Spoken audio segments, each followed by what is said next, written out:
Colonel Robert stepped out of the transport vessel onto Station Olympus, his hands bound in magnetic restraints.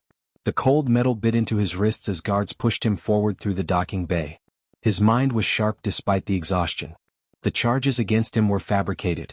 He knew this with absolute certainty. But the evidence had been planted with surgical precision by someone with considerable power, someone who wanted him dead or disappeared. The station was massive, a sprawling complex of metal corridors and artificial lights that never dimmed. Thousands of beings moved through these halls every day. Humans, Vrelians, Kellians, Krell, and species Robert couldn't even name. It was a melting pot of the galaxy, and also a pressure cooker of tension and conflict. Director Vex waited in the booking office. He was a tall Zenthian with iridescent skin that shifted between purple and green. His mandibles clicked in a way that suggested satisfaction, though it could have meant anything. Robert had learned long ago not to trust body language from alien species. Vex studied the prisoner for a long moment, then smiled. It was not a warm smile. The warden authorized Robert's intake without hesitation. According to protocol, a human prisoner should go to the human detention block on level 7. It was basic procedure, established decades ago to prevent unnecessary interspecies conflict. But when the computer system processed Robert's assignment, it showed something different. The transfer request placed him in cell block Theta, the alien maximum security wing where the most dangerous prisoners from a dozen different species were held. Guard Captain Helen saw the error immediately. She was a professional with 15 years of experience, and she knew every regulation in the station handbook. She approached Vex with the clipboard showing Robert's assignment. "Sir, this prisoner is human," Helen said carefully. "Protocol demands that human prisoners be housed in the human block. There must be an error in the system." Vex turned to look at her. His mandibles stopped clicking. "Is there something wrong with our security protocols, Captain?" His voice was quiet, which made it more dangerous. "No, sir," Helen replied. She didn't want trouble. She had a family back on Europa. Just following procedure. "Then follow it by escorting the prisoner to cell block Theta as the system has indicated," Vex said. He turned away as if the conversation was finished. Helen wanted to argue. She could feel something was wrong. But arguing with the director about a computer error seemed foolish. Maybe there was a reason. Maybe it was intentional. She had learned not to ask too many questions. "Yes, sir," she said. Robert walked through the corridors behind Helen, guards flanking him on either side. The cells grew darker, the walls more reinforced. The sounds changed too. Instead of the hum of machines and chatter of humans, he heard growls, clicks, and hisses. He smelled things that had no names, scents that made his instincts scream danger. They passed a holding cell where a massive Vrelian was chained to the wall. The creature had scales the color of dried blood and teeth like daggers. Its eyes followed Robert as he passed. Other cells contained beings that looked like they were made of metal or crystal, or things even more alien. Robert's military training kept his face neutral, but his mind was working. This was not an accident. Someone had put him here deliberately. His cell was small and gray. A bunk, a toilet, a sink. The walls were thick enough to block communication. Helen checked the restraints one more time and then left without speaking. Robert was alone. The sun had set somewhere above the station when the first visitor came. 3 inmates approached his cell as the other prisoners moved around the cell block during evening recreation time. The guards weren't paying attention. They never did. The first was the Vrelian Robert had seen earlier. His name was Krax and his scaled body was covered in old scars. He was twice Robert's size and probably 3 times as strong. The second was a Kellian, a 4-armed alien with skin like bronze and eyes that glowed faintly red. His name was Orin. The third was a Krell, an insectoid creature with a chitinous exoskeleton and mandibles that could bite through bone. His name was Shiv. They stood outside Robert's cell and studied him like predators studying prey. "Human," Krax said. His voice was a low rumble that vibrated through the cell walls. "In this block you do not last long. Maybe 1 day. Maybe 2 if you are lucky. Then you become food or fuel. Or maybe we just kill you because it is something to do." Robert stood slowly. He did not appear afraid. He did not appear angry. He appeared calm, which was perhaps the most frightening thing he could have done. "Then I suggest you tell your friends I am neither food nor fuel," Robert said. His voice was quiet but steady. "And I suggest you leave my cell." The 3 inmates exchanged glances. In cell block Theta, prisoners did not speak this way. They usually begged or fought or broke. They did not stand with straight backs and level eyes. "You have courage," Orin said. His forearms flexed. "Courage is good. But courage does not matter here. We will give you until tomorrow, Krax added. Tomorrow we will show you what we do with humans in this place. They left and Robert sat back on his bunk. He had been a colonel in the human military for 20 years. He had seen combat on 5 worlds. He had trained soldiers and won battles.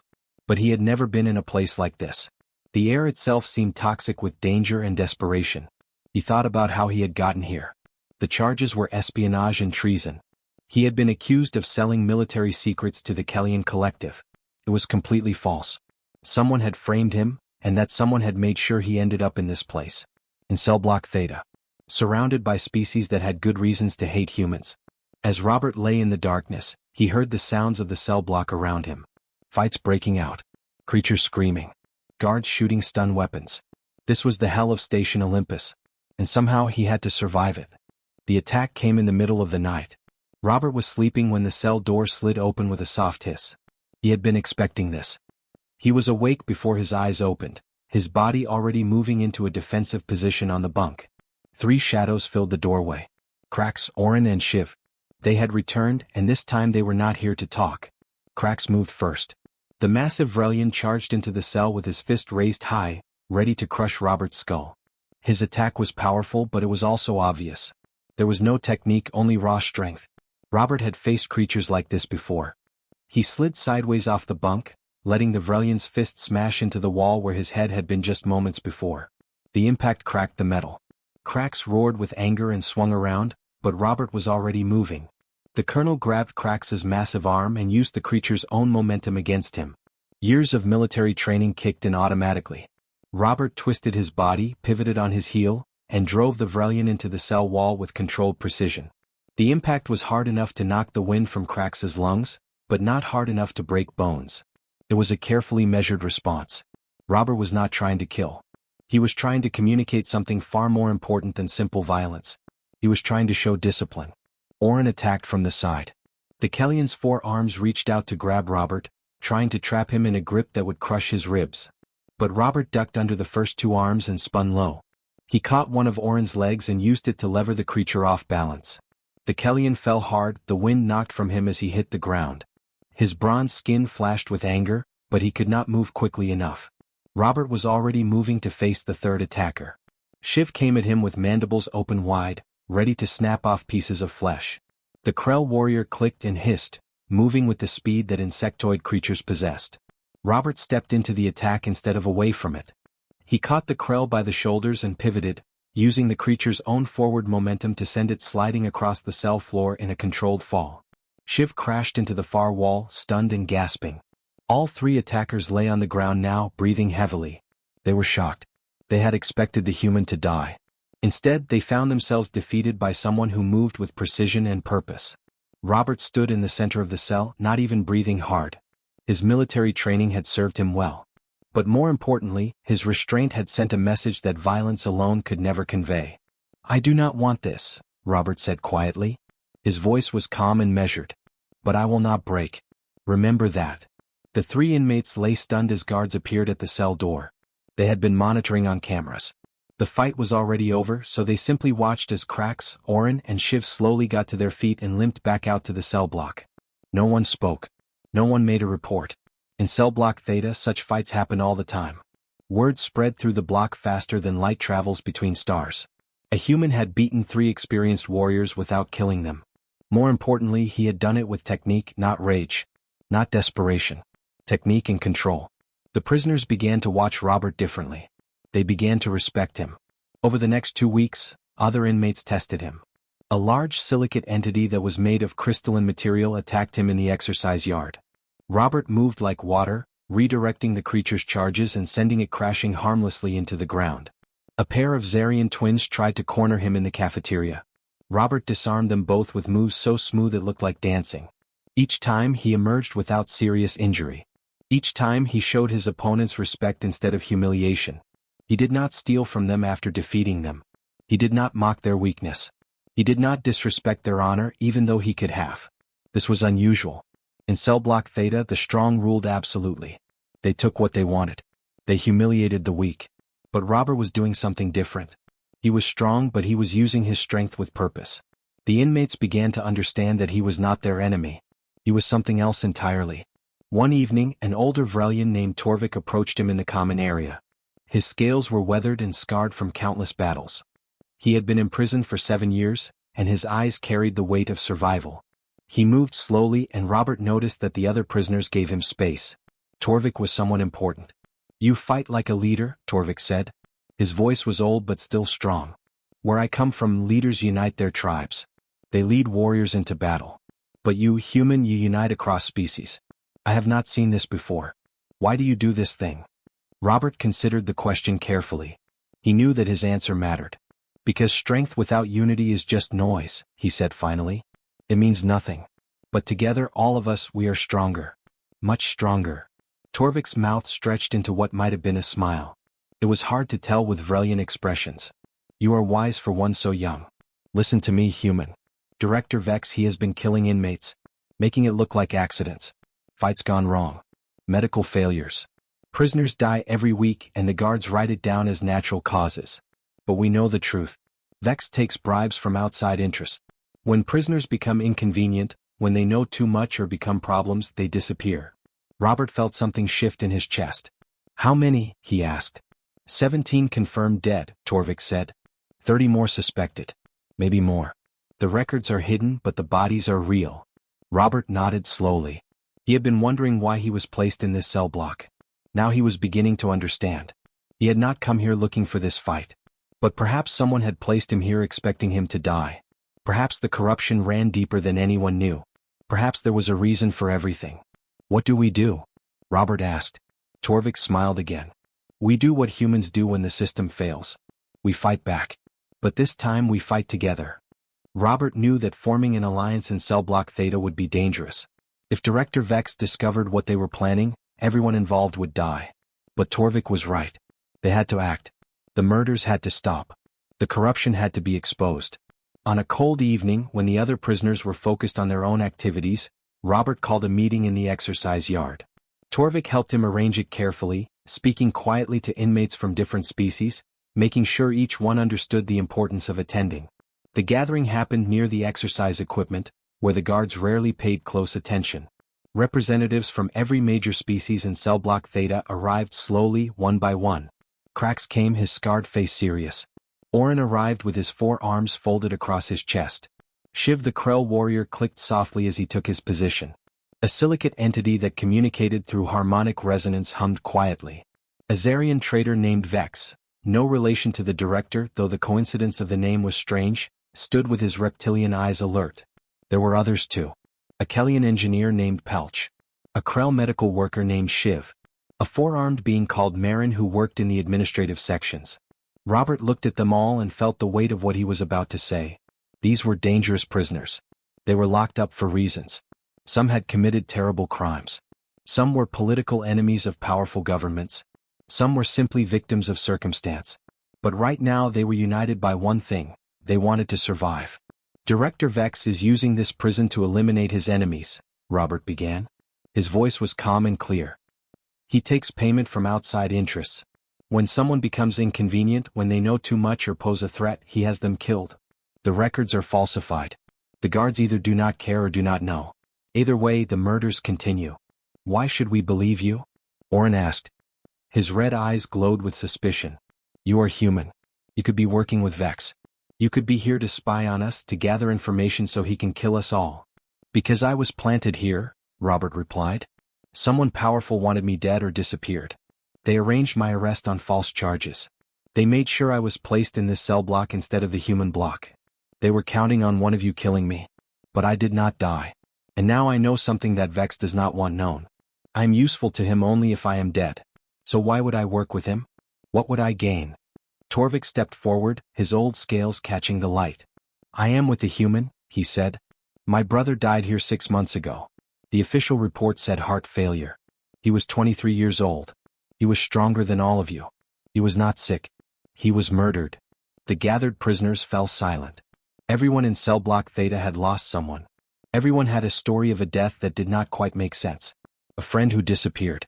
A cellmate who simply did not return from the medical bay. A fellow inmate whose body was taken away in the night. "What do you want us to do?" asked Pelch, the Kellian engineer. His forearms were steady, his expression serious. "We document everything," Robert said. "We collect evidence. We gather records, medical files, transfer logs, anything that proves what Vex is doing. We build a case so solid, so undeniable, that even the corrupt officials above Vex cannot ignore it." "That will take time," Marin said. She was a four-armed creature with intelligent eyes. "How much time do we have?" "I do not know," Robert admitted. "But we have no choice. If we do nothing, more people will die. This is our only option." Slowly, one by one, the prisoners agreed. It was risky. It was dangerous. But it was also their only hope. Over the following weeks and months, they began to move carefully. Shiv worked in the medical bay. She began to photograph records when the guards were not watching. She copied files and hid them in places where they would be safe. An engineer named Pelch, who had access to the computer systems, began to gather transfer logs. Marin, who worked in the administrative office, collected payment records and correspondence. Robert coordinated everything from his cell. He created a system where each person knew only what they needed to know. This way, if someone was caught, they could not reveal too much. He taught them how to hide their activities, how to move without drawing attention, how to gather information without leaving obvious traces. The other prisoners protected their secret. They created distractions when needed. They covered for each other when the guards asked questions. They warned each other when danger approached. A unity began to form in cell block Theta that had never existed before. Vrelians worked with Kellians. Krell cooperated with Silicates. Species that normally would have been enemies became allies united by a common purpose.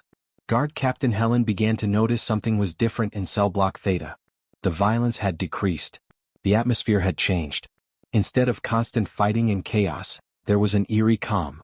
She tried to report it to Director Vex, but he dismissed her concerns. "Everything is secure, Captain," Vex said. "The aliens know their place now. Be grateful for the peace." But Helen was not grateful. She was suspicious. Something about Robert's arrival had bothered her from the beginning. She decided to investigate the original transfer request that had placed a human prisoner in an alien block. She accessed the computer system in her office and began to dig through the files. What she found made her blood run cold. The transfer request was fake.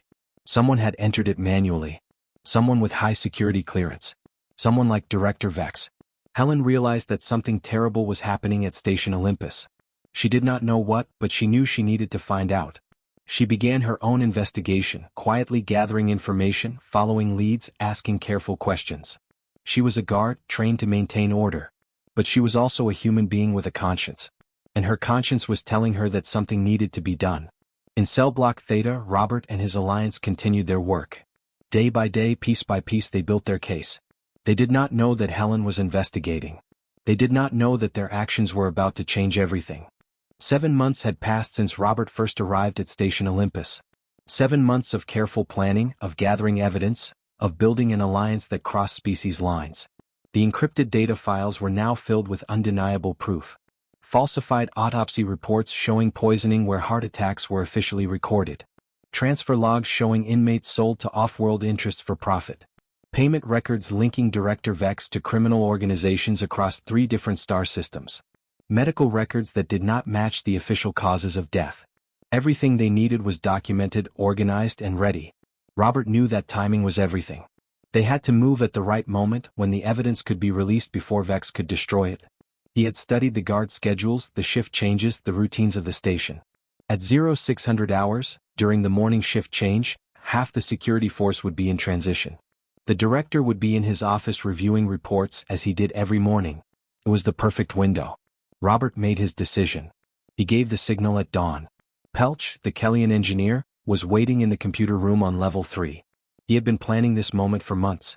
When Robert's signal came through a hidden communication device, Pelch moved swiftly. His 4 arms worked the keyboard with practiced efficiency. The cell block doors, controlled by the main computer system, began to unlock one by one. Not all at once, which would have triggered alarms, but gradually, creating the appearance of a routine malfunction. Marin was in the administrative office when she saw the signal. She had a simple task, but a critical one. She accessed the security camera system and began to loop the footage from cell block Theta. The cameras would show nothing suspicious for the next 20 minutes. They would show the prisoners in their cells moving about as they normally did. But in reality, something very different was happening. Shiv, working in the medical bay, had the most dangerous job of all. She took the encrypted data files that Robert and the others had gathered over 7 months and uploaded them to the station's main computer network. The files spread like a virus through the system, flooding every terminal, every screen, every device connected to the station's database. Medical records, transfer logs, payment documents, evidence of murder, evidence of corruption, evidence of everything Director Vex had been hiding. The alarms began to sound almost immediately. Vex was in his office when his computer screen filled with data files he had tried so hard to bury. His mandibles went rigid. His iridescent skin flickered with shock and rage. He realized instantly what had happened. Someone had organized this. Someone had been planning against him. He reached for the communication device and gave the order that he had been waiting to give for months. Lockdown. Full lockdown. Authorization code VEX 77 Alpha. Use lethal force. This is a prison uprising. Eliminate all hostile inmates. I repeat, use lethal force. But Robert had anticipated this response. He had known that Vex would panic and order violence. He had prepared for it. Throughout Cell Block Theta, inmates who had been waiting for this moment began to move. They had trained together in secret, planning their movements, understanding their roles. This was not a riot. A riot was chaos and destruction. This was organized, military-style action coordinated by a human colonel who had spent 20 years learning how to lead soldiers. When the first wave of guards entered the cell block in riot gear, they expected to find chaos. They expected violence and desperation. Instead, they found something that confused them. The inmates were organized. They moved like a unified force. When the guards tried to advance, the prisoners did not scatter. They worked together. Krax, the massive Vrelian, used his strength to disarm guards without killing them. Orin, with his 4 arms, was able to neutralize multiple attackers at once. Shiv and the other Krell warriors used their speed and agility to move past the riot shields. Silicate entities absorbed impacts that would have crushed normal beings. Zarian traders used their intelligence to anticipate guard movements. And through it all, Robert moved like a ghost, directing operations, calling out positions, ensuring that every inmate knew exactly where to be and what to do. The guards tried to organize a defense, but they were unprepared for this kind of resistance. They had expected terrified prisoners trying to escape. They had not expected a coordinated military operation. One by one their weapons were taken from them. Not through killing but through disarmament. Robert had made it clear that they were not trying to murder the guards. They were trying to expose the truth. Violence was only to be used for defense. Guard Captain Helen heard the alarms in her quarters. She pulled up the security feeds on her personal computer and watched in confusion. The uprising that Vex had ordered did not look like a normal prison riot. It looked like something else. Something organized. Something purposeful. She accessed her investigation files and saw what she had found weeks ago. The transfer request for Robert had been forged. Vex was corrupt. Helen made a choice that would define her career. She moved to the security station and broadcast an override command. All guards stand down immediately, she said, her voice clear and authoritative. This is Captain Helen. Stand down. Do not use force. I repeat, stand down. This is not a riot. These are political prisoners exposing corruption. Lower your weapons. The guards, confused and uncertain, looked to each other for guidance. In that moment of hesitation, Helen's authority won. They lowered their weapons. They stepped back. Robert and his alliance moved swiftly through the administration section. They were not destroying anything. They were protecting everything. Every piece of evidence remained intact. Every document stayed in place. They secured the weapons. They moved through the corridors with the discipline of soldiers. Director Vex tried to run. He made it to the launch bay before Torvik caught him. The old Vrelian warrior moved with surprising speed despite his age. He grabbed Vex and held him, but there was no violence. No revenge. Just capture and restraint. By 0700 hours it was over. Cell Block Theta was quiet. Every prisoner was accounted for. Every weapon was secured. Every piece of evidence was intact and protected. And standing at the center of it all, directing final operations with calm authority, was a human colonel who had united alien prisoners and exposed the corruption of an entire prison system. The station's oversight authority received the distress call and sent a ship immediately. What they would find would change everything. The official inquiry began 3 days after the uprising. A team of investigators arrived at Station Olympus with authority granted directly from the Galactic Oversight Committee. They were prepared to investigate a prison riot. What they found instead was something far more organized and far more damning. They found a prison in perfect order. They found comprehensive evidence of systematic corruption. They found a human colonel and a group of alien prisoners who had risked their lives to expose the truth. Director Vex was placed in a high-security holding cell, the same type that he had used to imprison others. The investigation proceeded methodically. Investigators examined every file, every record, every piece of documentation that Robert's alliance had gathered. They cross-referenced medical reports with actual autopsy findings. They tracked payment records to criminal organizations. They interviewed every guard, every prisoner, every person who had worked at the facility. The evidence was overwhelming and undeniable. 18 murders were confirmed. Each one had been disguised as an accident or natural cause. The victims included political prisoners, whistleblowers, and inmates who had simply known too much. 43 additional prisoners had been sold to slave traders off-world, their disappearances covered up with false transfer paperwork. 57 counts of corruption and conspiracy were documented. Vex had been running a criminal enterprise from inside the prison system, and he had used his position as director to cover his tracks. Robert was called to testify first. He walked into the hearing chamber, a large space with transparent walls where the proceedings could be observed. The chief prosecutor was a Zenthian administrative official named Krell, ironically the same name as one of the prison species. Krell reviewed the evidence on his screen and then looked up at Robert with genuine curiosity. "Colonel Robert," Krell began, "you were arrested on charges of espionage and treason. Those charges appear to have been fabricated. Can you explain your understanding of how you came to be imprisoned in cell block Theta?" "I believe I was framed by someone working with Director Vex," Robert said. His voice was steady and clear. "The false charges were created to place me in this prison. I believe Vex expected me to be killed by other inmates. But that did not happen." "And why do you think Vex wanted you dead?" Krell asked. "I do not know for certain," Robert replied. "But I suspect it was because I knew something that threatened him. Or because someone paid him to arrange my death. Either way, placing me in an alien cell block was meant to ensure I would not survive." Krell nodded slowly. He moved to his next question. "Colonel, when you discovered the corruption and the murders, you could have informed the guards. You could have reported it to the administration. Instead, you organized an uprising. Why did you not simply tell the guards what was happening?" Robert considered the question carefully before answering. "Because the guards did not believe there was a problem. Guard Captain Helen eventually believed me, but only after I had collected evidence. I did not want people to have to believe what I was saying. I wanted them to know. I documented everything systematically so that the truth would be undeniable." "You put the lives of other prisoners at risk," Krell said. "You coordinated what could have been a violent uprising. The guards could have opened fire. People could have been killed." "That is true," Robert admitted. "But more people would have been killed if we did nothing. Vex was murdering inmates every month. The violence was already happening. We simply chose to fight back in an organized way instead of waiting to die." Krell seemed satisfied with this answer. He indicated that Robert could step down. Torvik testified next.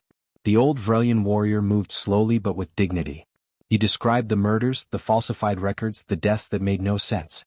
His scarred face was calm as he told the story of his brother, the young warrior who should never have died in a prison medical bay. Then Krax testified. The massive Vrelian, who had once attacked Robert in his cell, spoke about how a human prisoner had treated him with honor and respect. He described how Robert had united prisoners of different species around a common cause. "The human showed us something we had never seen before," Krax said. "He showed us that strength does not require cruelty. That discipline does not require humiliation. He taught us that we were stronger together than apart." Guard Captain Helen testified about her investigation. She described discovering the forged transfer request. She explained her own suspicions about the prisoner deaths. She told the hearing about her decision to order the guards to stand down during the uprising. "I realized that Colonel Robert and the other prisoners were not our enemies," she said. "Director Vex was the enemy. He had violated everything this prison was supposed to represent." One by one the other inmates testified. Shiv described gathering medical records. Pelch explained how he had disabled the cell block doors. Marin talked about looping the security footage. Oren, the Kellian who had first attacked Robert, spoke about learning to trust someone different from himself. Their accounts were consistent, detailed, and deeply moving. The investigation revealed not just crimes, but a story of unlikely alliance and human courage. The court's decision came after 3 weeks of deliberation. The findings were delivered in a formal hearing broadcast across the entire station. Director Vex was convicted on all counts. He received a life sentence in maximum security confinement on a prison world far from civilized space. 12 guards were convicted of negligence and conspiracy. They would lose their positions and face imprisonment themselves. Station Olympus was placed under new administration, with oversight committees and strict accountability measures. Robert's original charges were dismissed completely. The evidence against him was destroyed and his record was cleared. He received a formal commendation for exposing systematic corruption and for his leadership during the crisis. The other prisoners involved in the uprising received consideration for early release or sentence reduction. As Robert walked toward the transport vessel that would take him to his next assignment, inmates from Cell Block Theta lined the corridors. They did not bow. That was not their way. But they stood in silent respect. Vrelian, Kellyan, Krell, and Silicate. All of them united by something far more powerful than chains or fear or desperation. Guard Captain Helen met Robert at the docking bay. "Thank you," she said simply. "You changed this place. You changed all of us." Robert extended his hand. Helen took it. In that moment, human and Zenthian, guard and prisoner, stood together as equals. As Robert's transport lifted away from Station Olympus, he looked back at the station growing smaller beneath him. He thought about Torvik, about Krax, about all the prisoners he had fought alongside. He thought about how a system designed to keep beings apart had instead brought them together. He thought about how humanity's greatest strength was not violence or technology, but the ability to inspire trust and unity across all differences.